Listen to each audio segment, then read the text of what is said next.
área donde solamente los personajes se ven con eso. Que la fotografía está maravillosa y se estrena. El cine que nos une. Hola, ¿cómo están? Bienvenidos a El Cine que nos une. Cris, ¿cómo estás? José Antonio Valdés Peña, muy bien, muchas gracias. Bienvenidos al programa 11 del Cine que nos une. Hoy tenemos un programa muy padre porque vamos a hablar un poco de tecnología en el cine.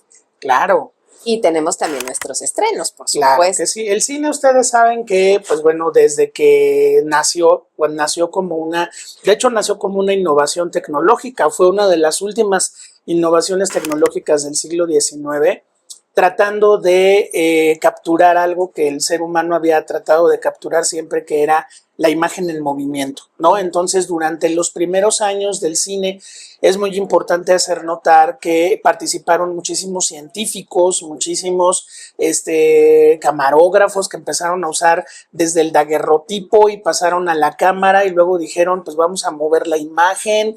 Y entonces tenemos nombres como los de Thomas Alva Edison, o tenemos a George Eastman, en fin, de hecho, montones de científicos que estuvieron relacionados con el cine.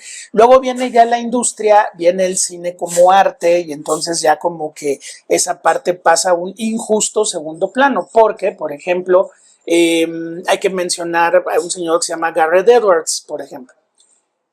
Este señor crea un arnés que se le monta al camarógrafo y tiene una serie de amortiguadores que hace que la cámara no rebote, y entonces nace el Steadicam, por ejemplo.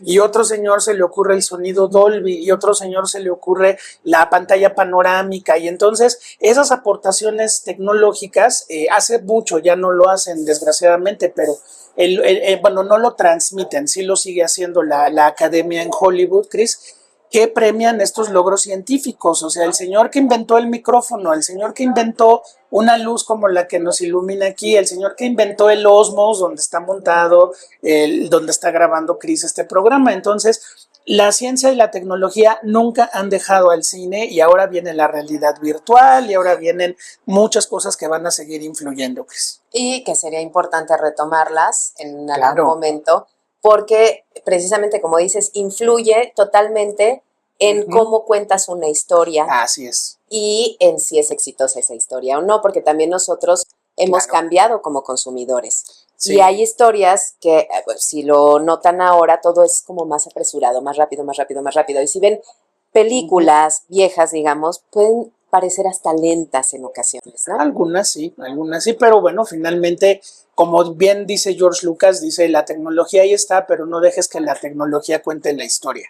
Que sea siempre la razón, y que sea siempre las emociones las que te lleven. Entonces, pues va a haber mucha tecnología en este programa, amigos. Estamos, como siempre, ya saben, en el Forest Café, es donde grabamos este podcast de cine, donde nos tomamos un café y platicamos, y la verdad es que es un lugar súper rico en una zona muy, muy tranquila de la Narvarte. Vengan a conocerlo porque hay comida, hay bebida, hay buen ambiente. Muy bonito ambiente. Está diagonal San Antonio, aquí muy cerquita, está muy céntrico. Y bueno, pues disfrútenlo, es el Forest Café en la Quemada número 6, Colonia Narvarte. Aquí es nuestra casa del cine que nos une. Así es. Y ya saben, como siempre, si les gusta este video, denle like, suscríbanse, nos ayuda muchísimo que se suscriban. Comenten, platíquenos de sus películas favoritas, y puede ser que hasta que platiquemos de ellas, o hasta que uno de ustedes venga a platicar esa película con nosotros. Se valen gustos les invitamos un café, nos platican su película y hacen el podcast con nosotros, porque este podcast también, la idea es generar una comunidad donde todos nos nutramos de buen cine o del cine que nos gusta, ¿no? Así es. El cine que nos une, precisamente. Efectivamente. Estrenos. Pues nuestro primer estreno es June y John, una película de Luc Besson, quien dirigió El Quinto Elemento. Ajá. Nada más y nada menos. Azul Profundo, El Perfecto Asesino. Vaya, es un director muy conocido en México, muy conocido. Y que además filmó esta película en un iPhone. Así es. Solo con un iPhone. No sé si usó solo uno, eso sí no lo sé. No, seguramente son muchos más, porque digo, la película se ve bastante elaboradita. Sí. Y bueno, yo no sé ustedes qué hayan hecho eso en la pandemia, si trabajaron, si se rascaron la panza, si se deprimieron, pero hay gente que estuvo muy hacendosita, como nuestro amigo Luc Besson, director francés. El arte estuvo muy movido, ¿no? Muy movido porque, pues bueno, se generaron una enorme cantidad de opciones a través de lo virtual. Por ejemplo, fue muy padre ese 2020 y 2021 fue padre que mucha gente se pudo unir a través de las redes y a través de diferentes plataformas, por ejemplo, para ir a festivales de cine. O sea, no podíamos ir, pues los festivales fueron a tu casa. Claro. Entonces había mucho material que ver y eso, bueno, habló de una sensación de solidaridad y de no perdamos el contacto porque esto no sabemos cómo va a acabar. Entonces, bueno, finalmente creo que fue una opción muy padre, pero pues bueno, hay gente como Luc Besson que hizo efectivamente lo que nadie debía de hacer, que era salir a la calle y hacer una película. Pues Luc Besson hizo una película y esa película se llama June y John. Y nadie salió lastimado. No, nadie salió lastimado ni se sabe de ninguna tragedia, pero eso sí se me hace interesante, Cris. 5 años la película estuvo inédita. O sea, como que no sé, él tenía había una cierta reticencia ahí. Le preguntaban, porque obviamente, pues, imagínense las calles de Los Ángeles solas. Vacías. Y filmando ahí, con un equipo, me imagino que un equipo reducido, porque bueno, la película tiene un gadget muy importante, que toda se filmó en iPhone. Bueno, hay varias películas ya filmadas en iPhone, pero no de un tamaño como el que hace Luc Besson. Porque entonces, iba a ser un cortometraje de entrada. Un cortito, no, pero pues te sigues. Con Luc Besson un cortometraje sigues, ya no te sigues y bueno, finalmente el resultado ahí está. Y creo que es de eso es una película que creo que el valor más importante, Cris, más que la trama, más que incluso la tecnología que se utiliza, que es una tecnología que, bueno, finalmente Luc Besson está diciendo, ¿quieres hacer una película? Hazla, ahí está. Claro. La tecnología ahí está. Tú la tienes que hacer, pero esa parte creativa, eso es lo que más me gusta de la película, como en un momento oscuro para la humanidad en ese 2020, pues loco agarra, se sale, la historia se ve que obviamente está improvisadísima, está hecha sobre la marcha, muy bien hecha, porque, pues bueno, aquí hay algo muy importante, amiguitos. Experiencia. Exacto, o sea, tú no tienes el iPhone, pero uno no tiene la creatividad, pues, de un tipo que finalmente, gusten o no sus películas, finalmente es un tipo que tiene una experiencia enorme. Bueno, hay que recordar Azul Profundo, Nikita, El Quinto Elemento, El Perfecto Asesino, que aquí en México es una película de culto, ¿no? Entonces, bueno, finalmente la tecnología está, pero también pues toda esa creatividad de un cineasta de ese tamaño, finalmente. Y decías, por ejemplo, del guión, yo creo que sí es importante porque habla también de la libertad. Sí. Y en aquel momento, la libertad tomó otra dimensión, ¿no? Cuando todos estábamos confinados.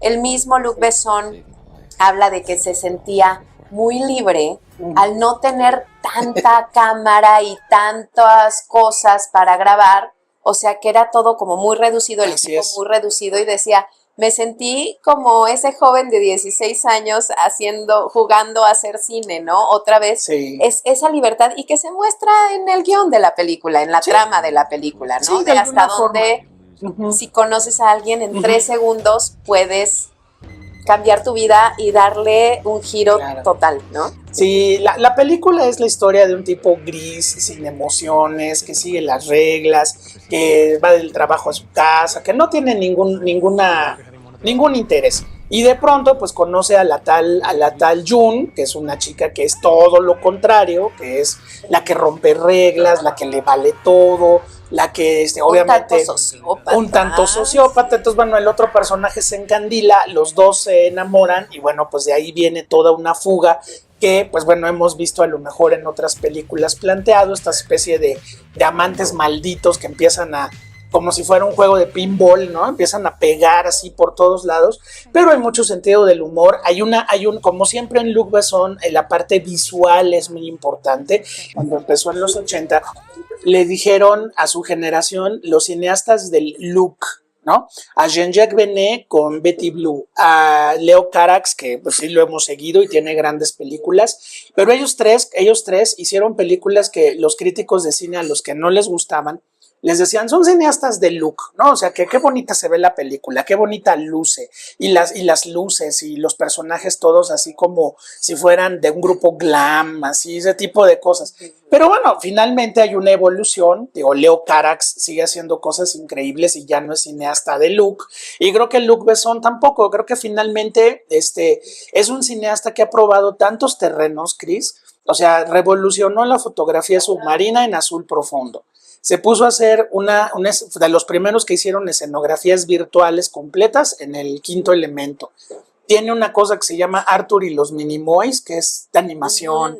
Entonces, bueno, ¿qué más terreno no le ha tocado pisar a Luc Besson? Entonces, si pueden ver June y John, se van a llevar una muy bonita sorpresa, pues de toda la creatividad de un cineasta que ahorita tiene 66 años, ya no es un chavo, pero tiene un corazón con toda la joven. Carrera que tiene, wow, 66 es muy joven.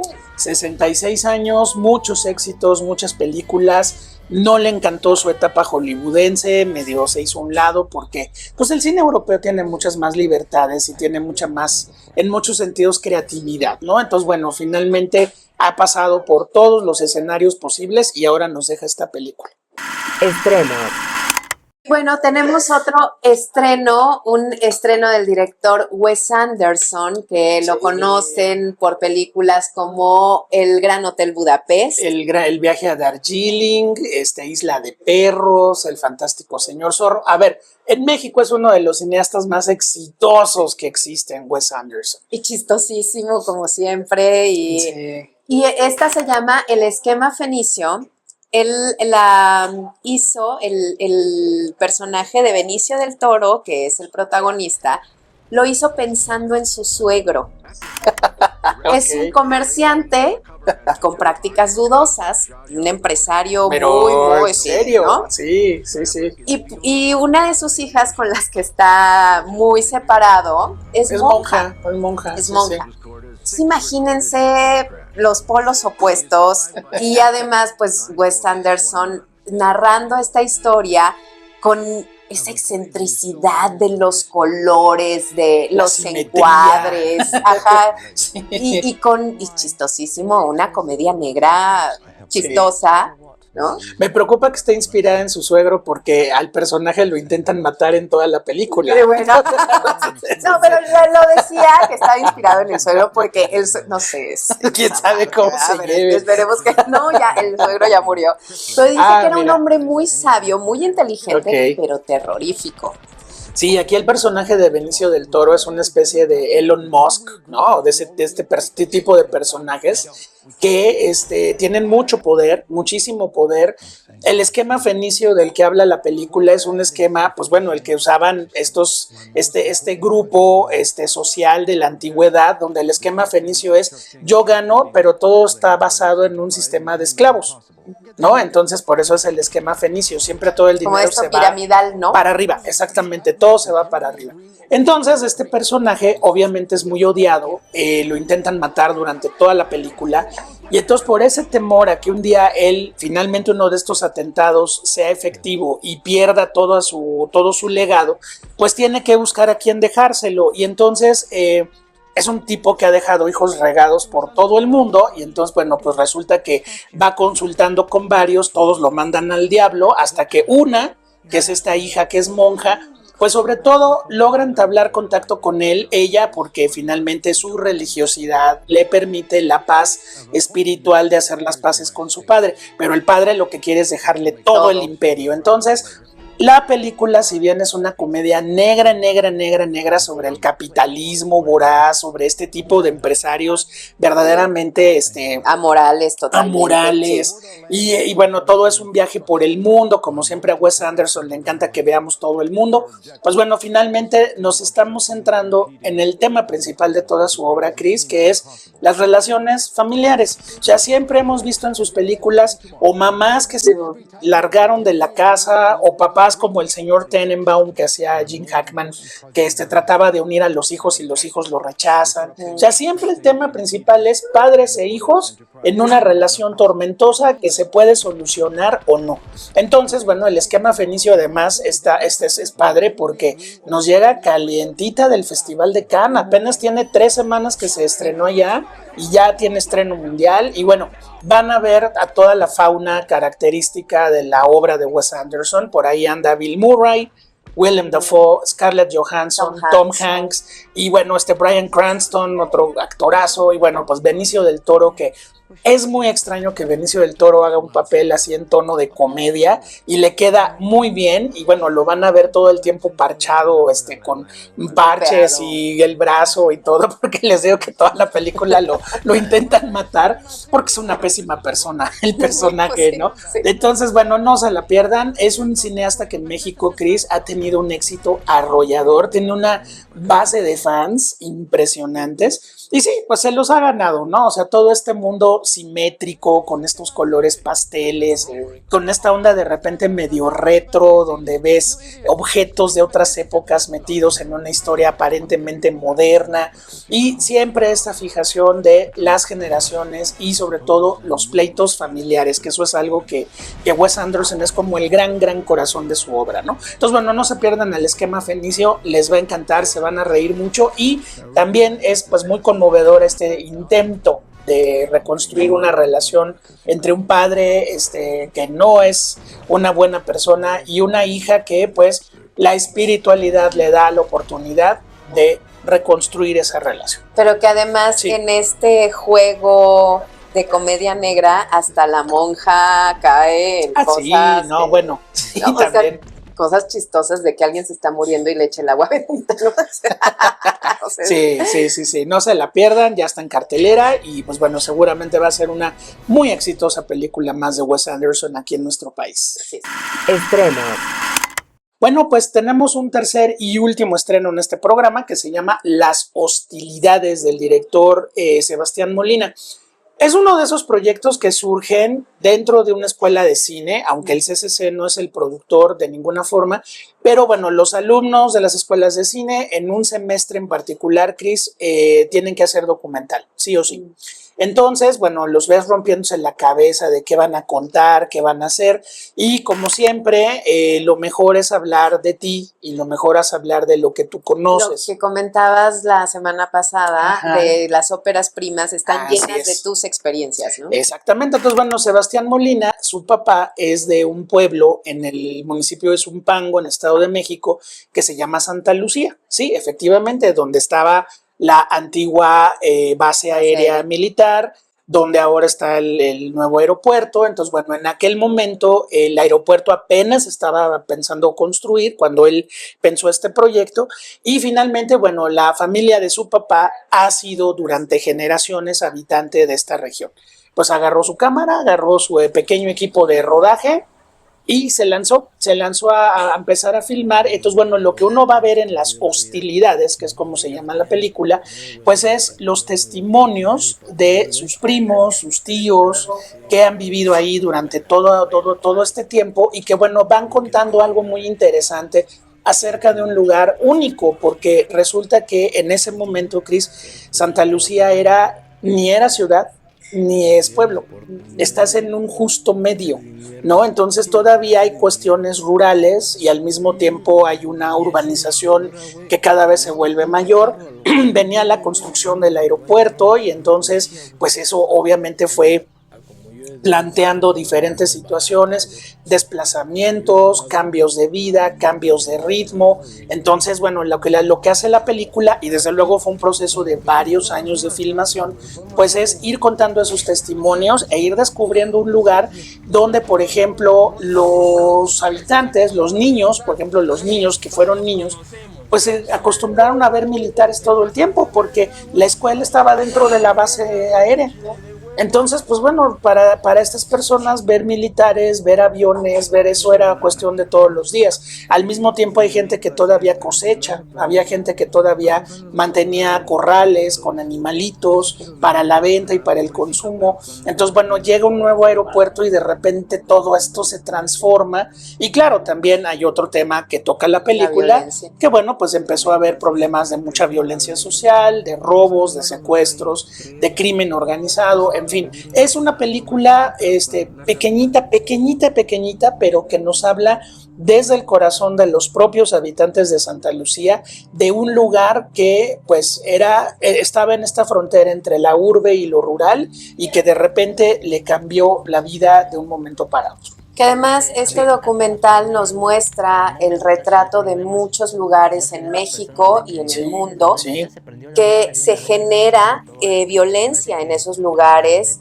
A propósito, los gobiernos o quien lleve la agenda en este país, ponen al crimen organizado y esta violencia para desplazar a las personas. Y una vez que las personas se han ido para no vivir esta violencia, entonces toman los terrenos y hacen lo que se les pegue la gana con esos terrenos, ¿no? Sí, es muy complejo, muy difícil y bueno, finalmente pues estos éxodos que de repente se tienen que dar en todo nuestro país, ¿no? Pero bueno, aquí es un documental que les digo, pues surgió de un trabajo escolar y finalmente, pues bueno, Sebastián lo ha ido estrenando en diferentes lados, ganó el premio de Mejor Documental en el Festival de Morelia y bueno, pues después de 2 años de que la película se presentó por allá, finalmente llega a las pantallas mexicanas, entonces no se lo pierdan porque de todas estas películas que nos hablan de estos lugares en específico, es como podemos ir haciendo un mosaico, Cris, de la realidad social de nuestro país. Hace unas cuantas semanas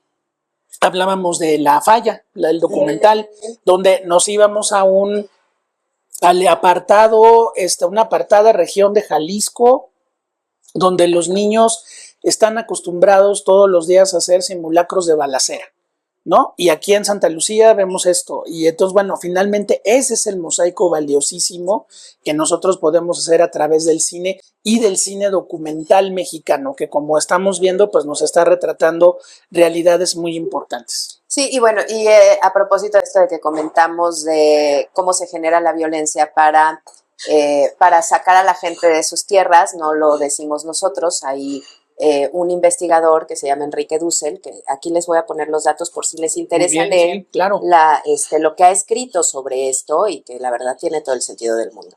Pues sí, pues bueno, ahí están Las Hostilidades, un trabajo mexicano muy interesante de Sebastián Molina, no se la pierdan, por el momento solo en salas de cine. En todas, está en comercial y cultural, ahí búsquenla y la van a encontrar, sin duda. El cine que nos une. Estoy con Carlos Pimentel en Hackeando tu Mente, un evento precisamente donde nos habla sobre cómo nos pueden hackear nuestros dispositivos, cualquier dispositivo, ¿no? Cualquier dispositivo, pueden ser computadoras, teléfonos, no, a ti no te confiaría, bueno, ni el patito eléctrico de mis hijos. Al contrario, querida amiga, a mí es a la que me lo tienes que confiar, tienes que tener cuidado de los demás. Bueno, eso sí es cierto, ¿no? Porque justo Carlos sabe cómo pueden cuidarse precisamente de los hackers, que para eso es esta plática, cómo cuidarse, cómo cuidar a sus clientes si tienen una compañía donde llevan información importante sobre clientes. Y Carlos me estaba diciendo acá tras bambalinas que a él le gusta también el cine. Y bueno, acá el podcast es de cine, que si no, ¿para qué estaríamos acá, no? Carlos, como ingeniero en sistemas, tiene 2 películas favoritas que me estaba diciendo que cuando hablan de tecnología, sí es la tecnología, ¿no? O sea, esto que decías del password y del password que gira en 3D y que se ve el acceso permitido y entonces que el hacker entra en 3 segundos y todo. No existe tan así. Vamos a decirlo de esta forma. Porque ahora la inteligencia ¿Quién sabe? No sé, o sea, hoy sí se puede, o sea, hoy tenemos mecanismos, o sea, nosotros compramos muchos juguetes de hackeo no ético para poder ver realmente cómo los hackers utilizan estas herramientas para hacer sus ataques, ¿no? O hacer sus travesuras. Sí, claro, tienes que conocer a tu enemigo porque y la realidad es que hay muchas cosas, o sea, porque por ejemplo en YouTube tú puedes ver muchos dispositivos y tienen millones de likes, pero realmente no están mostrando, están diciendo la verdad a medias. Entonces el chiste del evento también es decir eso, ¿no? O sea, platicarles cuál es el alcance real de estas herramientas, que no quiero decir que no sean peligrosas, muchas de ellas están brutales, pero sí tienes que saber y para algunas cosas pues sí tienes que programar y hacer algunas cosillas. Claro. Salud digital. Salud digital, importantísima la salud digital ahora. Correcto. Sí. Bueno, pero vámonos a las películas, que es lo que nos interesa en este momento. Bueno, pues mi preferida definitivamente, yo creo que de muchos ingenieros, es Matrix. Eso es muy obvio. O sea, yo creo que es un ícono porque fue la primera película que realmente mostró las consolas como realmente son, ¿no? No sé si recuerden esa escena donde está Trinity y está tratando de entrar a los sistemas de un edificio y se ve un cuadrito negro con letras verdes, que todo es el show, ¿no? El 01 y bla, bla, bla. ¿No? Y ahí se veía hasta la versión de sistema operativo de Linux y todo, entonces como que eso para los ingenieros fue así como wow. ¿No? Sí, la primera película que realmente refleja cómo es, ¿no? Ok. Después la de Snowden, ¿no? Esa claro, buenísima, claro. O sea, todo esto de la revelación de papeles y de... Justo correcto. Porque él es un hacker.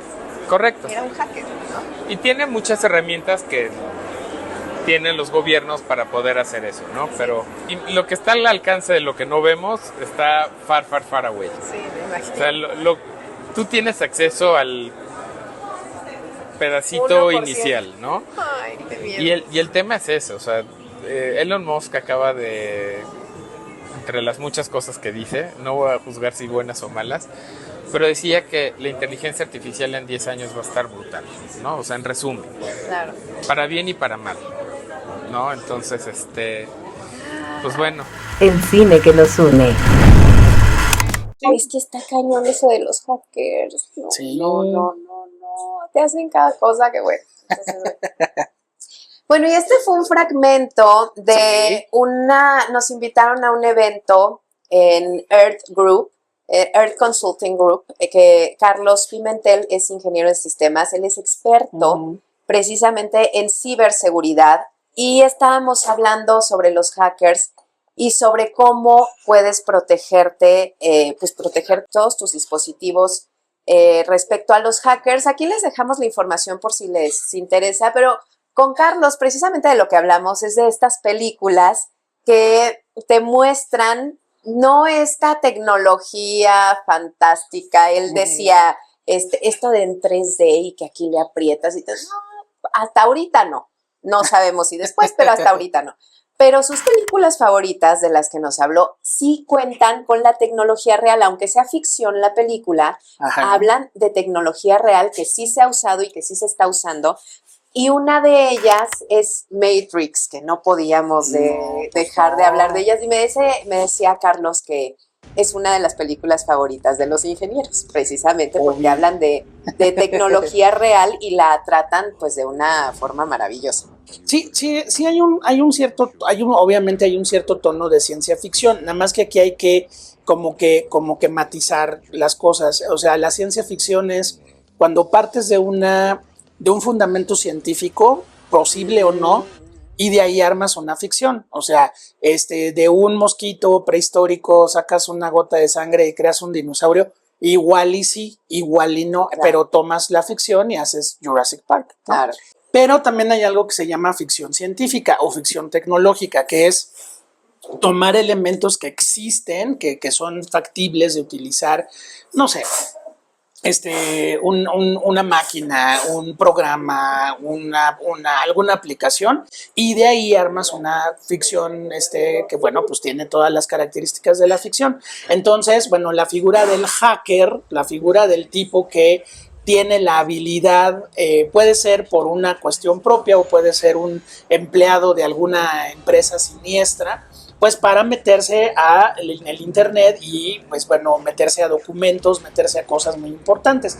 Generalmente los hackers en la película o en las películas empiezan siendo los villanos y luego terminan siendo los héroes porque hay una toma de conciencia y entonces, no, pues está mal, ¿lo que hago? Bueno, estas tres películas que escogió nuestro amigo Carlos, pues bueno, la primera es obviamente pues un clásico imprescindible ya.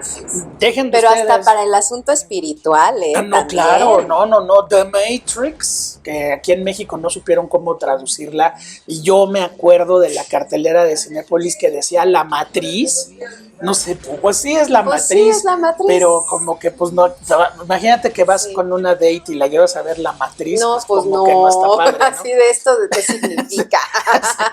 Bueno, a lo mejor O tres ella, citas, y dice, ay, no, espérate. a lo mejor 4 citas después ya es más factible, ¿no? Puede ser. Bueno, depende de la gente, pero sí, efectivamente Matrix es una película que pues habla de tecnología, de espiritualidad, de la realidad que no vemos, La conciencia. de la conciencia y todo, pero bueno, el personaje principal efectivamente era un hacker llamado Neo, que era un godinazo impresionante y que un buen día, pues gracias a una píldora verde, píldora azul, píldora roja, pues acaba descubriendo que nuestro mundo no es como es y que realmente estamos viviendo en una simulación. Sí, y que cómo tienen que ver los nombres también, porque aquí algo muy importante, y lo hemos hablado en el cine también, no hay casualidades. No, los directores, los guionistas, todo se monta de tal forma que lo simbólico también te queda en el inconsciente, ¿no? Entonces Neo es como el reborn, el que nace, el nuevo, ¿no? El que vuelve a nacer. El que vuelve a nacer. Trinity, que es la Trinidad, Morpheus, o sea, todo está lleno también de simbolismos, y yo creo que por eso fue tan importante, porque Joseph Campbell, por quien fue hecho Star Wars, en quien se basaron, ¿no? Hablaba precisamente también de estos arquetipos y de los mitos, de la mitología, y que los mitos están llenos de arquetipos que todos conocemos y que es un asunto muy simbólico. Claro, sí, Neo es un bueno, ya ustedes saben, tuvieron 26 años para verla, ya. Pero sí, digo, pero bueno, finalmente Neo es el elegido, Neo será el elegido, y como elegido, pues es una figura casi mesiánica, una figura que será el único capaz de enfrentar a las fuerzas del mal, en este caso en la película, pero sí, todo parte de ser alguien que en los 90 pues eran considerados, luego el internet, consideran que el internet empezó en 1995.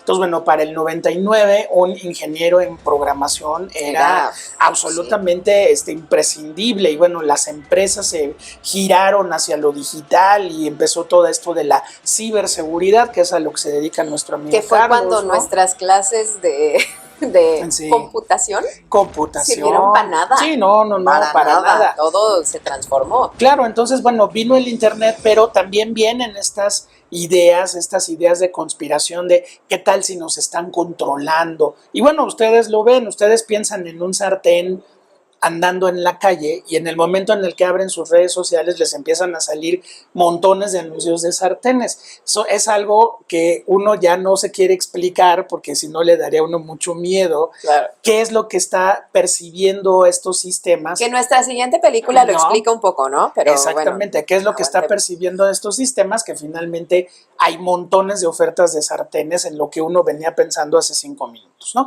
Pero sí, efectivamente Matrix es una película que, además de estos temas que aborda, pues sí presentó una propuesta visual impresionante, desde luego muy basada, en ese entonces eran los hermanos Wachowski, ahora son las hermanas. Los hermanos Wachowski presentaron... Los dos se transformaron. Los dos, sí. Los dos se transformaron y pues bueno, presentaron una propuesta visual basada en la música techno, en la moda dark, entonces bueno, hicieron una mezcla interesantísima, y bueno, revolucionan también los efectos especiales, tomando en cuenta ya realidades virtuales y cosas por el estilo. Entonces, el green screen, el green screen. Entonces, bueno, Matrix sí es una película que tiene de todo para todos. O sea, quien quiere ver una propuesta audiovisual extraordinaria, ahí está. Pero quien quiere ver esta teoría de conspiración donde lo que vemos no es y y lo que vivimos es una simulación y realmente las máquinas han tomado el poder, bueno, pues eso es otra cosa que la película plantea y lo plantea estupendamente, pero sí, todo parte pues de un hacker que está haciendo cosas raras en su casa y que por ahí finalmente vendrá la semilla pues de toda una mitología que las hermanas Wachowski levantaron y que se llama Matrix. El cine que nos une. Y bueno, nuestra siguiente película, como ya se los decíamos hace unos minutos, es sobre otro hacker que es más una película de la vida real, digamos, una historia de la vida real. Es Snowden. Está basado pues, precisamente en las experiencias de Ed Snowden, que era un hacker de la NSA, que es la Agencia de Seguridad Nacional en Estados Unidos. Y este hacker, toda esta información, fue en el 2013, me parece, ¿no? Sí. Sacó a la luz toda la información que él tenía sobre lo que hacía realmente la Agencia de Seguridad Nacional. La película visualmente está bien, ¿no? No se me hace como wow, pero lo importante aquí es precisamente el argumento y todos estos hechos que te cuenta sobre este hacker y justo la toma de conciencia de este hacker y todo lo que puede ver, porque además acá lo importante es la información que le da al espectador Edward Snowden a través de esta película, que quien no se haya enterado a través de las noticias se puede enterar a través de esta película. Y precisamente habla de todo este espionaje de las cámaras de los celulares, aunque estén apagados, pueden estar tomando imágenes o audio. Las computadoras, aunque estén apagadas, pueden estar monitoreando tus actividades. Claro. Todo eso que él decía. Además el guión me parece muy bueno y muy claro, porque en el personaje en esta película dice: yo no sé si está bien o está mal, pero es importante que lo sepamos, claro, y que la gente decida si quiere seguir así o no. Así es. Bueno, todo sería mucho más sencillo si la película no estuviera dirigida por Oliver Stone, que también eso es muy importante. O sea, Oliver Stone, bueno, tuvo un gran momento que fueron los 80s y los 90, o sea, a partir de Salvador y hasta, yo diría, todavía Asesinos por Naturaleza. Era un director que le mostró a los Estados Unidos una cara que no querían ver, particularmente esta trilogía acerca de Vietnam, porque él fue combatiente en Vietnam, Pelotón, nacido el 4 de julio, Entre el cielo y la tierra, que era la visión de las mujeres vietnamitas sobre la guerra de Vietnam, y desde luego esa película Monumento, que para mí es su obra maestra, junto con Los Doors, que es estupenda, JFK, ¿no? Entonces, viendo otra vez Snowden, que la vimos para comentarla con ustedes nuevamente, pues bueno, le encuentro muchos paralelismos con JFK, nada más que JFK es muy espectacular visualmente y hay un dominio del oficio narrativo enorme. Sí hubo una época en la que Oliver Stone de repente empezó a girar muy extrañamente su carrera y empezó a entrevistar a Hugo Chávez y a Fidel Castro, y entonces fue en ese momento cuando dijimos, bueno, algún día el maestro regresará a sus cabales, y creo que Snowden es un bonito regreso a ese cine donde Oliver Stone se la pasaba picándole la llaga a los Estados Unidos todo el tiempo, ¿no? O sea, JFK es una película donde Oliver Stone te contaba de una manera espectacular cómo el propio sistema estadounidense acabó con un presidente que no convenía. Esa es la idea. Snowden, pues bueno, aquí Oliver Stone se basa en un personaje vivo, o sea, Ed Snowden, ahí anda ahorita en Rusia, ¿no? Ya es ciudadano ruso desde hace varios años y está protegido ahí, pero Oliver Stone toma la historia de este personaje que forma parte de un sistema y que de pronto comienza a darse cuenta de tantas cosas tan nefastas y tan preocupantes que el tipo no duda en empezar a revelar secretos. Obviamente, pues revela secretos, te ganas la antipatía de la mitad del mundo y te ganas también pues ser perseguido por la otra mitad, ¿no? Entonces es un personaje complejo, es un personaje que toma conciencia, y que bueno, Oliver Stone también, eso por ese lado te decía yo, de estas películas de los 90, sí perdió mucho de su fuerza visual. O sea, sí era un cineasta que te atrapaba y te agarraba 2 horas y media y no te soltaba. Ya está ahorita en una etapa un poquito, no sé si o más sobria o más, o menos, no sé, menos cinematográfica y más centrada en el mensaje, que luego eso era algo que le criticaban mucho, que la película era tan visual que el mensaje se le iba. Claro. Pero yo creo que aquí ya dejó de lado toda esa parte de parafernalia, se centra en el mensaje, se centra en el personaje y sobre todo en la urgencia, que eso es algo que Oliver Stone siempre ha dejado muy claro, que el pueblo americano, que aparentemente no se entera de nada, se entere de las cosas y se entere de lo que está haciendo su propio gobierno, que creo que esa es la principal meta de su cine, ¿no? Entonces, a mí me gusta mucho y bueno, podrá uno estar de acuerdo o no con lo que hace el personaje y la manera en que lo hace, ya eso lo deja Oliver Stone para el espectador, pero finalmente es una película que molesta y creo que eso es lo mejor del cine de Oliver Stone, era esa capacidad de molestar a una sociedad que de repente parece que no se da cuenta de lo que le está pasando, ¿no? Y que seguramente no, porque también te Pues meten sí. en burbujas donde no te informan cosas, ¿no? Claro. Que es el argumento de esta película. Efectivamente. Tenemos que estar informados. Ya cada quien decide si hacen algo o no, pero el chiste es que sepamos qué es lo que están haciendo con nuestra información, con nuestras imágenes. Y también la responsabilidad, o sea, desde luego Snowden no era un ingenuo, no lo es, y sabía perfectamente que al abrir la caja de Pandora el payaso lo iba a perseguir, pero todo el tiempo, y creo que también asumió esa responsabilidad.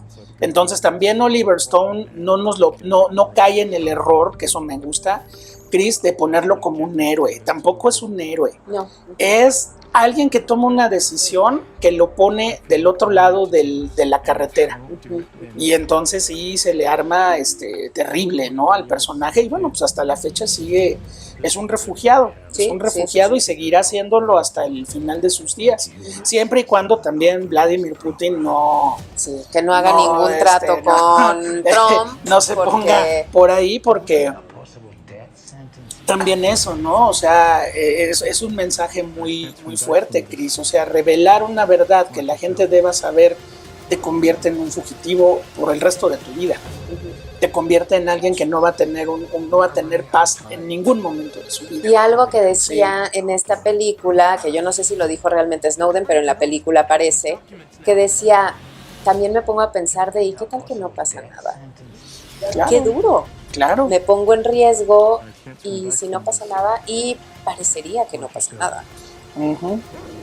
Sí, no sabemos hasta dónde, si ha permeado, hasta dónde no. Por lo menos creemos que estamos un poco más informados. Pues sí, pero bueno, no se la pierdan porque sí es una película muy interesante y creo que es un buen regreso de un cineasta que significó mucho para el cine americano en los 80s, los 90, que es Oliver Stone. Yo creo que ya ahorita está en otra etapa completamente distinta de su carrera y ojalá que regrese con este tipo de temas y este tipo de películas que son su verdadera línea de trabajo. Estas películas donde importa mucho el mensaje, muchas veces en el guión hay frases muy potentes, claro, ¿no? Y entonces en esta de Snowden hay personajes que aseguran que esto es para la seguridad de los estadounidenses, ¿no? Para proteger a los ciudadanos y que por eso se toman estas medidas. Y Snowden dice, a ver, o sea, pero están vigilando a más estadounidenses que a cualquier otro país en el mundo, ¿no? Sí. Y hace 2 días uno de mis hijos puso una película de los Avengers, no me acuerdo cuál, donde Robert Downey Jr. dice, ven, se los dije. Les dije que teníamos que cerrar todo el mundo y protegerlo, y era por el bien de todos los humanos, pero no me hicieron caso. Cuando aún estaban aquí, que lo que se requería era crear una armadura que cubriera el mundo, ¿no fue así? Así afectara nuestra valiosa libertad, ¿o no? Eso era lo que se requería. Así afectara nuestra valiosa libertad. O sea, es como estos discursos de aguas. También, ¿qué te está diciendo el cine? ¿Cuáles son los discursos? ¿Cuáles son las ideas que te está mandando el cine? O sea, es por tu bien. Si vigilamos, es por tu bien. Si intervenimos. Si intervenimos, es por tu bien. ¿De verdad? Cada quien decidirá si es, pues sí. si es cierto o no. Sí, por eso el cine es uno de los mayores medios de penetración ideológica que puede existir. O sea, no en balde Lenin y muchos otros gobernantes han usado el cine como un medio de llevar sus mensajes, ¿no? Claro. Y bueno, qué mejor que Iron Man para decir una junto cosa con el Capitán América. Con el Capitán América, claro. O sea, faltó Superman y ya tienes la triada, ¿no? O sea, es ese poder estadounidense del control de la información, el control del poder, el control de la economía y todo ello, ¿no? Claro, en un contexto de superhéroes dices, no, pues sí, qué padre, que nos cuide el Capitán América, pero ya cuando volvemos al simbolismo que hay detrás de esos discursos, ¿no? Ahí está, muy bien, entonces no se pierdan Snowden, gran película de Oliver Stone. El cine que nos une. Uy, regresamos a las hermanas Wachowski. Pero además seguimos con este tema que nos van a decir los conspiranoicos, pero no, de verdad que no hay ninguna teoría de la conspiración aquí, todo está documentado. Así es. Y aunque yo crea en algunas teorías de la conspiración, que no les voy a decir cuáles son, eso no lo meto aquí. De verdad, lo que decimos aquí está bien documentado y lo pueden revisar y todo, ¿no? Sí, yo sí creo que Pedro Infante cantaba en los bares de insurgentes, pero es otra cosa. Sí.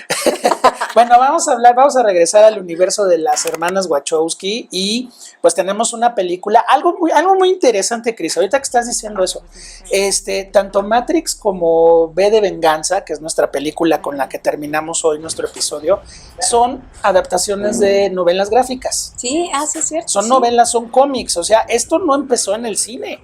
Esto ha venido como una idea que ha rebotado por diferentes medios de expresión. Entonces, bueno, tanto V de Venganza como Matrix son cómics originalmente que las hermanas Wachowski transformaron en ello.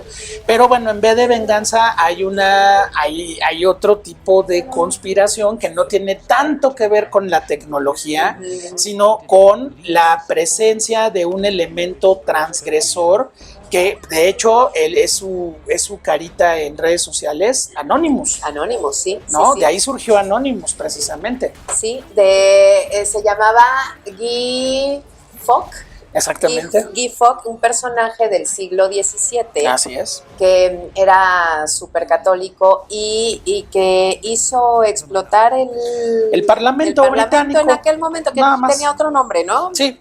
Precisamente para quitar de la opresión a la gente. Y entonces, en esta de Venganza, este personaje principal retoma pues aquel personaje que sí existió y se pone su cara, es una máscara. Exactamente. Esta máscara con la que ahora conocemos a Anonymous y que ya es símbolo de los hackers, ¿eh? Ya es una máscara que los hackers la usan todo el tiempo. Y entonces es un vengador, digamos. Así es. Es un vengador justiciero. Aparece nuevamente la figura de un personaje al que le tendrán que abrir los ojos, que en este caso es Natalie Portman, que forma parte del sistema. Finalmente este personaje la secuestra. Primero todo parece que va a acabar muy mal, pero finalmente él la va convirtiendo poco a poco, la va pasando de su lado, explicándole las razones por las que tiene que haber esta nueva revolución.